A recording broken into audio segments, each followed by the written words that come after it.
Estimados, bienvenidos a la cápsula número 4 de la asignatura de Seminario de Título, válido para la ingeniería en minas y la ingeniería en prevención de riesgo, calidad y ambiente. ¿Qué es lo que vamos a tratar ahora? Me voy a referir al uso de tablas y gráficos dentro de su informe técnico. Miren, al respecto, no es que vayan a encontrar muchas indicaciones sobre cómo se pueden usar. La verdad es que la manera en que uno las usa a veces pueden obedecer a razones de carácter estético, en el caso de algunas cosas que son de carácter gráfico, y en otras oportunidades pueden ser asuntos de carácter muy técnico. En cualquiera de los dos casos, en cualquiera de los dos extremos y sus intermedios, la verdad es que usamos tablas y gráficos para poder ilustrar mejor la idea o reforzar lo que nosotros estamos exponiendo en la redacción de nuestro informe. Eso vale para cualquier tipo de informes, libros, lo que sea, ¿ya? No es exclusivo del seminario, pero en el caso que nos interesa a nosotros, me quiero ir metiendo en ese asunto. Nosotros podríamos diferenciar más o menos cómo funciona esto. Tenemos dos posibilidades, ¿ya? Dentro de la forma en que usamos este material. Una, que se trate de fuentes externas, es decir, hablamos de tablas y gráficos, fotografías incluidos, o planos, que son de origen externo a nosotros. Nosotros no lo hemos elaborado. Esa es la primera opción.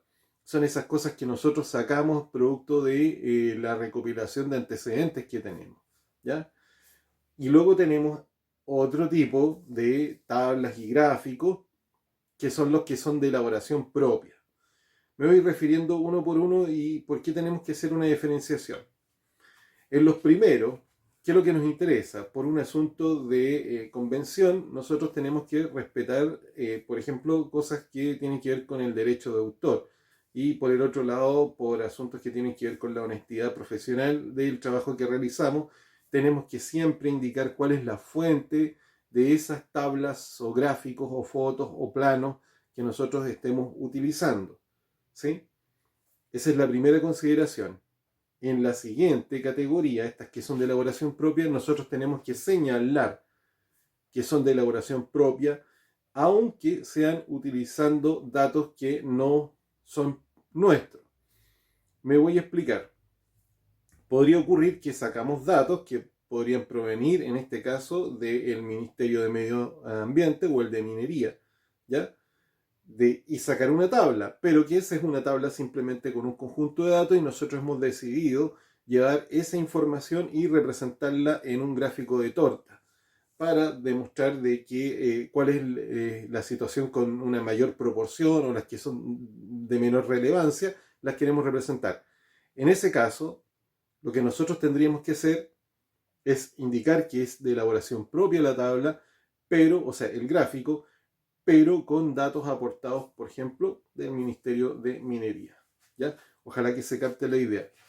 ¿Por qué es necesario hacer eso? Por las razones que ya les puse anteriormente. ¿Ya? Existen convenciones y por el otro lado tenemos lo que tiene que ver con la honestidad profesional. Ahora, respecto a cuál es la forma correcta de hacerlo, yo no voy a dedicarme a dar esa explicación acá, pero sí le puedo citar de que ustedes deben revisar qué es lo que son las famosas normas APA de la Asociación de Psicólogos, ¿ya? La Asociación Americana de Psicología. No sé por qué ellos inventaron esto, pero es un aporte y ustedes pueden buscar bastante información ahí en internet, ¿ya? Ahora, me voy a ir a lo que nos importa a nosotros. Nosotros tenemos que pensar, cuando ustedes estén investigando o están investigando, como lo están haciendo muchos de ustedes ahora, están recopilando mucha información. Entonces se van a encontrar con muchas tablas y con muchos gráficos. Quiero que separen las cosas. Vamos a referirnos primero a las tablas y después a las gráficas. ¿Ya?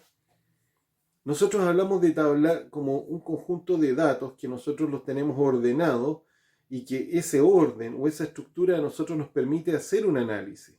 Yo creo que ya me referí en más de alguna oportunidad con algunos de ustedes qué es lo que pasa cuando, por ejemplo, nosotros tenemos una tabla y nos encontramos con un conjunto de datos. Vamos a indicar acá que quizás aquí tenemos alguna suerte de cardinal, ¿ya?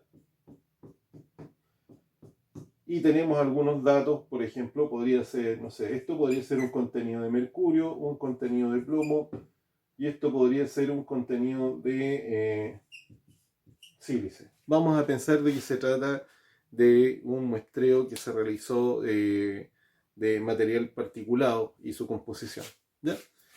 Bueno, y esto podrían ser simplemente distintas zonas. Esta tabla, como yo le estoy presentando, vamos a colocar aquí sector A, el B, el J y el P, ¿ya? Inventándonos eso. Y aquí tenemos esta tablita llena. La tabla tiene por objetivo que nosotros podamos visualizar ordenadamente la información. Eso es lo que ustedes tienen que tener en cuenta. Entonces, cuando ustedes vayan a usar información o encuentren datos que sean de esa índole, tienen que buscar que ojalá sea la que mejor ilustra lo que ustedes tienen que aportar. Lo digo por lo siguiente, porque a veces es tentador llegar y sacar muchas tablas y las colocan algunos dentro de su trabajo de seminario, pero al final no son de ningún aporte, ¿ya? ¿Por qué? Porque de repente uno podría encontrarse una tabla que trae, no sé, 50 datos hacia abajo y 8 datos hacia el costado. Es decir, unos 400 datos que realmente no son ningún aporte porque no se pueden interpretar. A menos que de repente nosotros manipulemos esa información o esa tabla y quizás coloquemos algunas cosas indicando quizás algunos datos que nos parecen relevantes, y en este caso nosotros convertiríamos esa misma tabla en una fuente de nueva información porque hemos logrado resaltar aquello que nos interesa. Si es que, o sea, lo estoy explicando porque sería una opción de gráfico, o sea, perdón, de tabla, ¿ya? Eso es lo que tenemos por una parte cuando estamos recopilando. Ahora, dicho eso, quizás la mejor jugada, y quiero que lo piensen bien, quizás sería no colocar dentro del capítulo que hemos redactado, donde nos referimos, por ejemplo, a la contaminación por el material en suspensión, quizás no sea necesario colocar esa tabla gigantesca en ese capítulo. Y lo que nos convendría sería quizás resaltar aquellos datos y derechamente enviar esa tabla como un anexo, solo si nosotros consideramos que es relevante. Si no le enviamos como anexo, y esto lo voy a explicar en otras clases, lo vamos a tener que referenciar como bibliografía. Y simplemente nos vamos a limitar a usar los datos que, por ejemplo, hemos marcado aquí en rojo y que era lo que a nosotros más nos interesaba. Espero que se capte el punto. A veces podríamos colocar la tabla porque justo nos sirve, porque permite ilustrar la idea que nosotros estamos exponiendo, pero en otras oportunidades es tanta la información de la tabla que mejor simplemente sacamos los datos que nos interesan más y podemos citar por bibliografía o podemos mandar eso a los anexos de nuestro informe técnico. Eso es por una parte. Por el otro lado, cuando hablamos de otro tipo de representaciones gráficas, que podrían ser, por ejemplo, gráficos como de tortas, de barra o de tendencia, también tenemos en la misma situación. Es conveniente utilizarlo solo cuando nosotros sentimos que eso nos ayuda a reforzar la idea, ¿ya? Ahora, o permite que nosotros pudiéramos explicarlo de mejor forma. Recuerden que las representaciones gráficas para todos nosotros que somos ingenieros son mucho más útiles a veces que una tabla o que empezar a dar explicaciones, porque se puede ver de inmediato qué es lo que nosotros queremos exponer, sobre todo para el ojo que es más experto. Piensen ustedes, tanto en prevención como en mina, lo que significa entregar datos de composiciones químicas, ¿ya? Ahí tendríamos eso. En este sentido, ¿cuál es la recomendación? Seleccionen aquellos que permitan representar mejor la idea que ustedes ponen.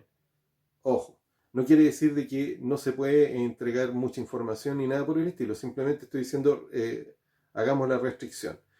Y en ese caso, otra vez, vuelvo a operar la misma regla, hacer referencia de dónde provienen.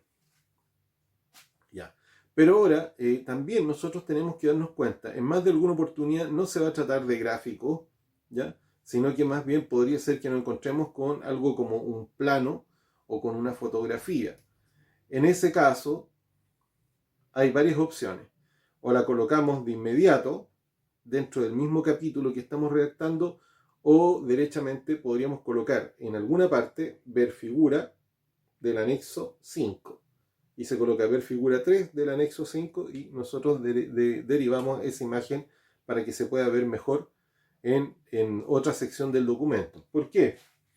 Porque esta es una cosa bastante sencilla. Podría ser, que de repente no es muy buen ejemplo el que estoy tomando, pero podría ser de que el dibujo, pensemos, podría ser tan grande, ¿ya? Podría ser tan grande que no vale la pena colocarlo o reducirlo de tamaño, ¿sí? Y necesitamos una hoja mucho más grande, por lo tanto quizás podría ser necesario, oye, mejor lo sacamos al final y dejamos que la persona que está leyendo el capítulo pueda hacer una lectura de manera más expedita.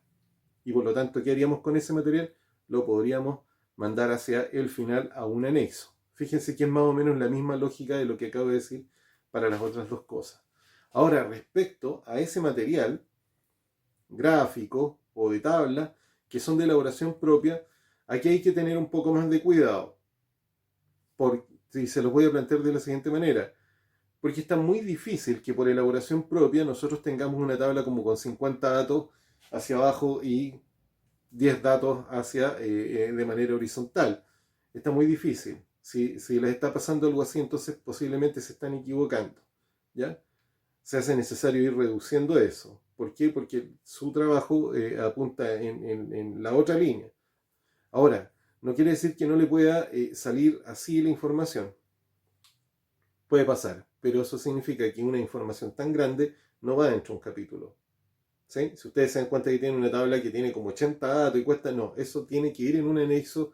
¿Y qué es lo que tendrían que hacer? Usar otra vez el mismo criterio que mencioné recién y utilicen un poquito de esa información. Ya, la más que más me interesa, y esa la comento, por ejemplo, en un capítulo donde podría estarme refiriendo al consumo de petróleo.